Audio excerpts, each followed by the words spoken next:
ஒரே பிறவியில் புத்தத்துவம் பெற்ற திபெத் மகாயோகி மிலரேப்பா.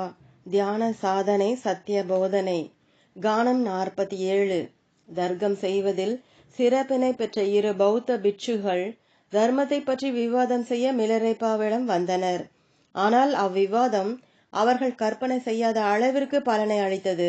அவர்களில் ஒருவர் தனக்கு 6 பரிபூரண சாதக வழிகளை பற்றி விவரிக்கும்படி கோர மிலரேப்பா இவ்வாறு பாடத் தொடங்கினார். கஞ்சத்தனத்துடன் உள்ளவர்கள் தானென்றும் முக்தியை பெற முடியாது. அப்படி இருக்க தானம் குறித்து வாதிடுவதால் என்ன பயன்? தானம் பகட்டுக்காக நடிக்கும் கபடனுக்கு கிரமமாக பயிற்சி செய்வதனால் என்ன பயன்? வீராப்புடன் பேசுவதை நிறுத்தாதவன் பொறுமையுடன் இருப்பதைப் போல நடிப்பதால் என்ன பயன்? அமைதி. பொறுமையுடன் பதுக்கி வைப்பது இல்லாதவனும் நடுநிலையற்றவனும் நீதியுடன் நடக்கும்படி சத்தியம் செய்வதனால் என்ன பயன்? அடக்கம். அலைபாயும் மனதை கட்டுப்படுத்த இயலாதவனுக்கு தியானத்தில் சமாதி நிலைக்காக பாடுபடுவதால் என்ன பயன்? சமாதி. எல்லா உருவங்களும் உதவும் வடிவங்களே என்று காண இயலாதவனுக்கு ஞானத்தை கடைபிடித்தும் என்ன பயன்? பிரக்ஞை. வந்து செல்லும் விஷயங்களின் மீது முழுமையான அறிவு பெறாதவனுக்கு படித்தும் பயன் என்ன? அங்கீகரிப்பது நிராகரிப்பது என்ற கவலையை அறியாதவனுக்கு கர்ம சித்தாந்தங்களை பற்றி உரையாடுவதினால் பயன் என்ன? எவரின் மனம் தர்மத்தின் மீதாக ஈடுபடவில்லையோ ரிஷி சங்கத்தில் இருந்தும் என்ன பலன்? மனதிலுள்ள அசுத்தம் என்ற விஷ பாம்புகளை அழிக்காதவன் நீங்கள் சம்பாதித்த ஞானம் பிரம்மைக்கு வழிவகுக்கும் விஷத்திற்கு இணையான பொறாமையை தாண்டாத வரையில் புத்த தத்துவத்திற்கான பயிற்சி மேற்கொள்வதென்பது ஒரு பிரமையே. மற்றவர்களை துன்புறுத்தாமல் இருப்பது, கௌரவத்திற்கும் மரியாதைகளுக்கும் கட்டுப்பட்டு இருக்க விரும்புவது சரியான முடிவே. எவரொருவர் ஆணவம் மற்றும் கெட்ட எண்ணத்தை ஜெயிக்கவில்லையோ இருமைகளின் மீதான விருப்பத்துடன் தர்மத்தை கடைபிடிப்பதால் சரியற்ற கருத்துக்கள் வெளிப்படும். எவரொருவர் ஒட்டி வைத்து கொண்ட அகங்காரம் என்ற பூதத்தை அடக்கவில்லையோ அவர்களுக்கு விபரீதமான ஆலோசனைகள் அதிகமாகும். யோகத்தில் உள்ளவர்கள் உயர்நிலையை அடைய மாட்டார்கள். எவருடைய கர்மங்கள் தர்மத்திற்கு நெருங்கியுள்ளதோ அவர்கள் என்றைக்கும் பிறரின் நற்பணிகளுக்கு தடையாக நிற்க மாட்டார்கள். எவரொருவர் தர்மத்தை இன்னும் தமக்குள் இணைத்து கொள்ளவில்லையோ எவரொருவர் தர்மத்தை பற்றி அவதூறாக பேசி திரிவார்களோ அவர்கள் பிறரின் மனதையும் எண்ணத்தையும் குழப்பமடைய செய்வார்கள். ஆகையால் தேவையற்ற வீண் பேச்சுக்களோடும் வீண் வாக்குவாதத்தினாலும் உங்கள் வாழ்க்கையை வீணடித்து கொள்ளாதீர்கள். தன்னம்பிக்கையை வளர்த்து கொள்ளுங்கள். சோர்ந்து விடாதீர்கள். தைரியத்துடன் மரணத்தை எதிர்கொள்ளுங்கள். மிலரேப்பா இவ்வாறு கூறினார். பிரியமான தொண்டர்களை, முகத்தின் வாட்டத்தை கண்டு அவன் உணவு உண்டானா இல்லையா என்று கண்டறிந்து விடலாம் என்ற பழமொழிக்கேற்ப தர்மம் பற்றிய சத்தியங்கள் அவர்களுக்கு தெரியுமா இல்லையா என்பதை சுலபமாக கண்டறிந்து விடலாம். அவன் தனது அகங்காரத்தை வென்றவனா அல்லது ஆசைகளுடன் உழன்று கொண்டுள்ளவனா என்ற விஷயம் சுலபமாக காட்டிவிடும். அவ்வாறு வெற்றி கொண்டவன் புத்த தர்மத்தை அனுசரிக்கின்றான் என்று அர்த்தம். எவரேனும் தர்மத்தை பற்றி நன்றாக சொற்பொழிவாற்றி எல்லா வாதங்களிலும் வென்று சிறிதும் அகங்காரத்தை தனது கட்டுக்கோப்பிற்குள் வைக்காது அற்ப ஆசைகளுக்கு பின்னே தொடர்ந்து அடிமையாய் தொங்கிக் கொண்டு பேச்சால் மட்டும் வெற்றி கொண்டு இவ்வெறியினால் பிறருக்கு எவ்வித லாபத்தையும் அளிக்காது போக அவனுக்கு ஆணவம் என்னும் தற்பெருமை பெருகி நிற்கும். கானம் 48. பௌத்த பிட்சுகளுள் ஒருவன் முதலில் மிலரேப்பாவை எதிர்த்து வந்தான். பிறகு அம்மகா ஞானியின் மீது படிப்படியாக நம்பிக்கை வலுப்பெற்றது. இறுதியில் தர்மம் குறித்து அறிந்து கொள்வதற்காக மிலரேப்பாவிடம் வந்து இவ்வாறு வணங்கி கேட்டுக்கொண்டான். தயவு கூர்ந்து நீங்கள் எனக்கு 6 பரிபூரண சாதனங்கள் பற்றிய ஞானம் போதித்தருளுங்கள் என்று கேட்டதற்கிணங்க அவர் இவ்வாறு பாடத் தொடங்கினார். நான் பேச்சில் பெருத்த தேர்ச்சி பெற்றவன் அல்ல. நான் பண்டிதனும் அல்ல. உபதேசங்களை அளிப்பவனும் அல்ல. இதை கேட்கின்றவன் சித்த சுத்தியுடையவனாய் நல்லவனாக இருக்கின்றான். இந்த 6 பரிபூரண சாதனங்களில் பௌத்த தர்மத்தின் போதனைகள் அனைத்தும் இதில் அடங்கும். யாரெல்லாம் தர்மம் கடைபிடிக்கின்றார்களோ அவர்களிடம் செல்வம் பொழுதுபோக்குக்கு மட்டுமே. எவர் தனது செல்வத்தை எல்லாம் தான தர்மங்கள் செய்கின்றாரோ அவர் சொர்க்கத்தில் ராஜகுமாரனாக அவதரிப்பான். அறப்பணி புரிவது மிகவும் உன்னதமானது. தர்மம் கடைபிடித்தல் என்பது மோட்சத்திற்கு ஏணி போன்றது. இதனை சாமானியர்கள் மட்டுமல்ல, சந்நியாசிகளும் கைவிட மாட்டார்கள். பௌத்த நீதிமான்கள் அனைவரும் கட்டாயம் இதனை பின்பற்ற வேண்டும். பொறுமை கொண்ட பௌத்தர்கள் பொறுமையை பிரச்சாரம் செய்யும் போது மார்க்கதரிசிகளாக விளங்குவர். இந்த நற்குணத்தை தான் புத்தர் அதிகமாக தம் மனதில் நிறுத்தி கொண்டது. இது தரிப்பதற்கு கடினமான வஸ்திரம். ஆனால் தரித்தால் எல்லா மதிப்புகளும் கூடும். முக்தியை பெற வேண்டுமென்றால் ஸ்ரத்தை மிகவும் அவசியம். தர்மத்தை கடைபிடிக்க இது இன்றியமையாதது. இது இல்லை என்றால் எதையும் சாதிக்க முடியாது. ஸ்ரத்தை என்ற குதிரையின் மீது சவாரி செய்யுங்கள். இந்நான்கு தர்மங்களை மனிதர்களுக்கு நல்ல மதிப்பை அளிக்கும். அனைவருக்கும் இது மிகவும் அவசியமானது. மேலும் நான் பிரக்ஞை குறித்து உரைக்கின்றேன். அவ்விரண்டிற்கும் இடையேயுள்ள போதனையே தியான பயிற்சி. அது ஞானத்தை பெற நற்பண்புகளை வளர்க்க செய்யும். சாதகத்தில் பல்வேறு விதமாக திரியும் மனசு கட்டுக்குள் வரும். புத்த தத்துவத்திற்காக பயிற்சி மேற்கொள்பவர்களுக்கு இது கட்டாயமானது. பிரக்ஞைக்கான பயிற்சியை இறுதி சத்திய போதனை. இது மிகச் சிறந்த புதையல். புத்த தத்துவ சாதகர்கள் அனைவருக்கும் பெற்ற ஞானத்தை போக்கிக் கொள்ளாமல் இதனை அனுபவியுங்கள். இதுவே எல்லா கோரிக்கைகளை தீர்க்கும் கல்ப விருட்சம். ஜீவிகள் அனைவரின் ஆசைகளையும் தீர்க்கும். எவரொருவர் கர்மாக்கள் அனைத்தும் துறப்பதில்லையோ பிரக்ஞைக்கான பயிற்சியே முடிவானது, ஓய்வினை அளிக்கும். பிரக்ஞைக்கான பயிற்சியே இந்த நிபந்தனைதான் அதி உன்னத மதிப்புடையது. இதன் மூலம் அவர்கள் படிப்படியாக வளர்ச்சியை அடைவார்கள். ஓ சிறந்த சந்நியாசியே, இதுவே எனது விளக்கம். நினைவில் கொண்டு ஆனந்தமாக கடைப்பிடி. கானம் 49. பெம்போ என்ற மலையின் மீது மிலரேப்பா சிஷ்யர்கள் அநேகருக்கு போதனை செய்து வந்தார். அதில் அவரின் சீட பரம்பரையை சேர்ந்த ரேபா சிஷ்யர்கள் பயிற்சிக்காக வெவ்வேறு ஆசிரமங்களுக்கு சென்று கொண்டிருந்தனர். அவர்களுள் அவ்வளவு அனுபவம் பெறாத புதிய சிஷ்யர்கள் சிலர் மிலரேப்பாவிடம் தங்கி பயிற்சி பெற எண்ணம் கொண்டனர். மிலரேப்பாவிடம் இவ்வாறு கேட்டனர்: நாங்கள் ஏதுமறியாத வயதில் உள்ளோம்.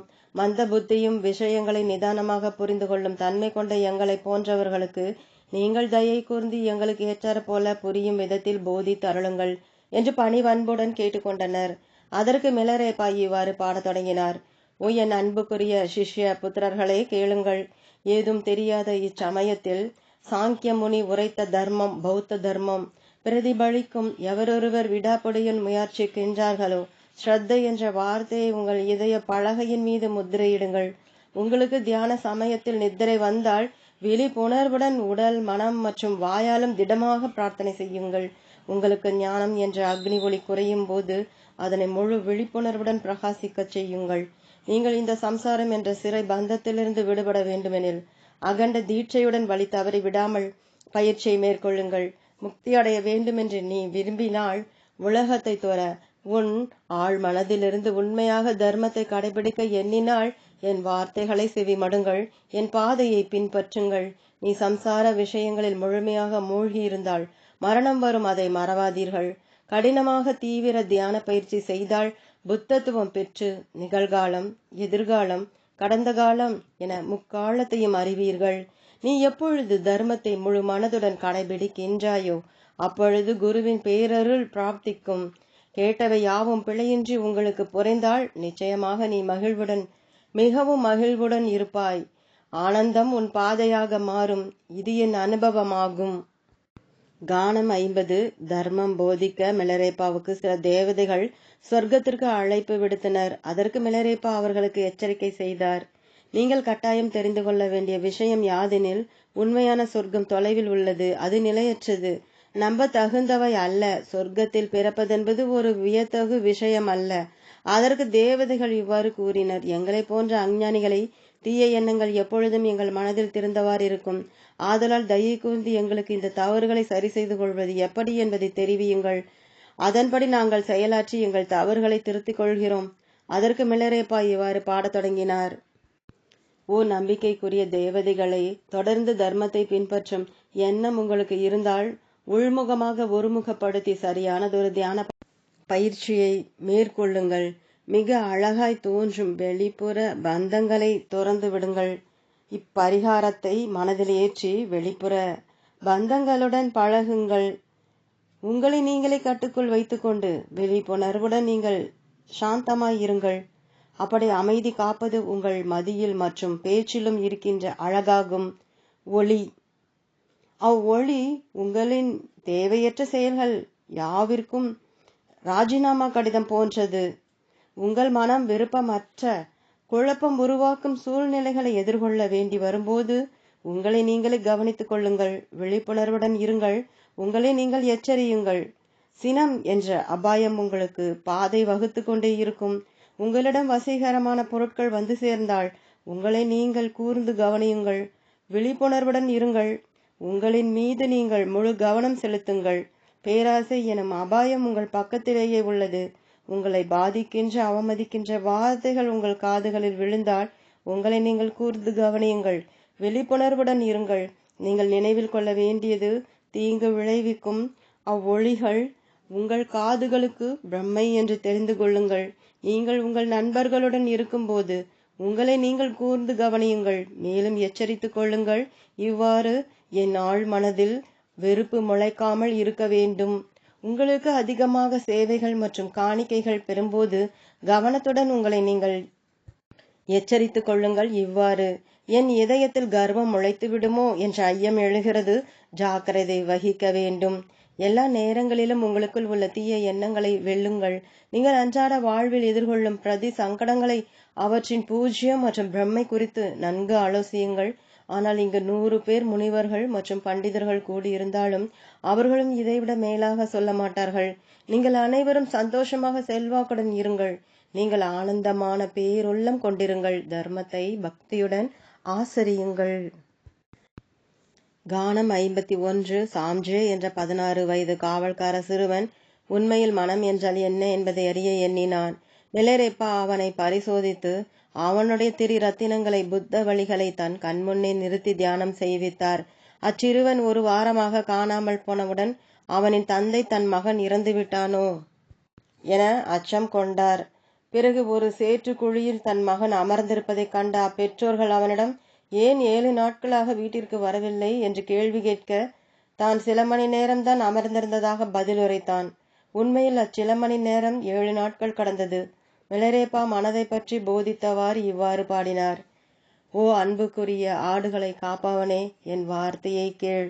சர்க்கரையின் சுவை குறித்து கேட்ட மாத்திரத்தில் அதனின் இனிப்பு சுவை நம் அனுபவத்திற்கு வராது. அது இனிப்பாக இருக்கிறதென்று அவர்களின் மனதிற்கு தெரியும். அது எத்தகையது என்று எப்படி தெரியும்? அது ஒரு நாவால் மட்டுமே அறியக்கூடியது. அதுபோல மனதின் இயற்கை குறித்து முழுமையாக தெரிந்து கொள்ள முடியாது. ஒரு கணம் அதனை ஒருமுறை கண்டால் போதாது. அது உள்ளதென்று பிறர் காண்பித்தாலும் அவ்வொரு கணப்பொழுது அனுபவம் மீது ஆதாரப்படாமல் மனசு என்ற இயற்கை குறித்து நிரந்தரம் சோதனை செய்து கொண்டு போனால் இறுதியில் மனதை எல்லாம் தரிசிக்கலாம். ஓ அன்பிற்குரிய ஆடுகளை காப்பவனே, இவ்விதமாக நீ உன் மனதை பரிசீலித்து கொண்டே இருக்க வேண்டும். கானம் 52. ஓ சிறுவனே, ஆடுகளை காப்பவனே, என் வார்த்தையை கேள். சரீரம் என்பது சைத்தன்யம் மற்றும் ஜட நிலைகளுக்கிடையில் இருப்பது. ஆனால் மனசு முக்கியமான மற்றும் திடமான பாகமாகும். கீழ்த்தலங்களில் துன்பப்படுவோர் இவ்வுலகின் அடிமைகள். இருப்பினும் சம்சார பந்தத்திலிருந்து விடுதலை பெற நீ எண்ணினால் அது உன் மனதால் மட்டுமே சாத்தியக்கூறாகும். உண்மையில் நீ மறுக்கரையை அடைய விரும்புகிறாயா? உண்மையில் நீ விடுதலை மற்றும் உன்னத நிலைகள் என்ற நகரத்தில் வசிக்க விரும்புகிறாயா? அன்பிற்குரிய குமாரனே, உனக்கு இவ்வழியில் செல்ல விருப்பம் இருப்பின் நான் உனக்கு நிச்சயம் வழிகாட்டுவேன். அதற்கு சரியான போதனைகளும் வழங்குவேன். கானம் 53. இந்தியாவிலிருந்து திரும்பி வந்த ரேசுங்பா தர்க்க சாஸ்திரங்களின் மந்திரங்களின் புத்தகங்கள் மற்றவர்களிடமிருந்து சேகரித்து கர்வத்துடன் மிலரேப்பாவிடம் வந்தான். மேலும் சில தியான வழிமுறைகளையும் தெரிந்து கொண்டு வந்தான். ரேசுங்பாவை கர்வத்திலிருந்து மீட்க எண்ணிய மிலரேப்பா ரேசுங்பாவை வரவேற்றபடி இவ்வாறு பாடத் தொடங்கினார். நான் இந்த பனிசிகரத்தின் மீது வசிக்கும் ஒரு யோகி. ஆரோக்கியமான சரீரத்துடன் மென்மையான படத்தில் ஒளிருவதும் நானே. என்னுள் பஞ்ச விஷயங்களை பூஜ்யமாக கொண்டு சிறந்த அனுபூதி பெற்றேன். நான் துக்கமாக இல்லை. நான் சூனியத்தில் உள்ளேன், ஆனால் ஆனந்தமாய் இருக்கின்றேன். நான் எல்லா துயரங்களையும் வென்றவன். மேலும் மகிழ்ச்சியாக இருப்பதற்கு விரும்புகிறேன். சுலபமாக நான் தனிமையில் பூரணமாய் இருப்பேன். நம்பிக்கையற்றவைகளோடு கூடிய கூச்சல் கொண்ட இவ்வுலகில் நிர்மானுஷ்ய அரவமற்ற இடங்களில் ஆனந்தமாய் இருக்க இயலும். மன வருத்தத்தை ஏற்படுத்தும் சம்சார விஷயங்களை ஒதுக்கியதன் மூலம் வருவாய் மற்றும் சேமிப்பு செய்ய வேண்டியதில்லை.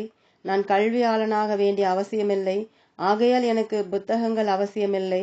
நான் சன்மார்க்கத்துடன் கூடிய விஷயங்களை பயிற்சி செய்வதினால் என் இருதயத்திற்கு அவமானம் என்பது இல்லை. எனக்குள் கர்வம் மற்றும் வஞ்சகம் கிடையாது. ஆகையால் நான் சட்டையை அனாவசிய வாதனைகளை விட்டுவிட்டேன். நான் கபடனும் அல்ல மற்றும் நடிகனும் அல்ல. சகஜ நிலையில் மகிழ்ச்சியுடன் இருப்பேன். எனக்கு பேரும் புகழும் தேவையில்லை. விமர்சனங்கள் மற்றும் கட்டுக்கதைகள் மாயமாகிவிடும். நான் எங்கு சென்றாலும் ஆனந்தமாயிருப்பேன். நான் எதை தரித்தாலும் மகிழ்ச்சி அடைவேன்.